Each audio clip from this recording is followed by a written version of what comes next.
സംഖ്യയുടെ പുസ്തകം 21-ാം അധ്യായം 8-9 വാക്യങ്ങൾ. കർത്താവ് മോശയോട് അരുളിച്ചെയ്തു, ഒരു പിച്ചള സർപ്പത്തെ ഉണ്ടാക്കി വടിയിൽ ഉയർത്തി നിർത്തുക. ഒരു പിച്ചള സർപ്പത്തെ ഉണ്ടാക്കി ഒരു കമ്പിൽ, ഒരു വടിയിൽ ഉയർത്തി നിർത്തുക.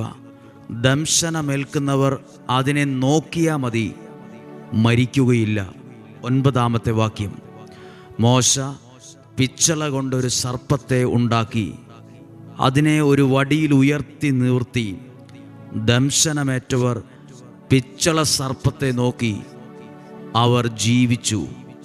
അതായത് ഒരു പ്രതിസന്ധി ഉണ്ടായപ്പോൾ, ദംശനമേൽക്കുന്ന സാഹചര്യങ്ങൾ ഉണ്ടായപ്പോൾ സ്വർഗത്തിലെ ദൈവം അതിന് പരിഹാരം കൽപ്പിച്ചു. മോശയോട് പറഞ്ഞു, നീ ഒരു പിച്ചള സർപ്പത്തെ ഉണ്ടാക്കി അതൊരു വടിയിൽ ഉയർത്തി നിർത്തുക.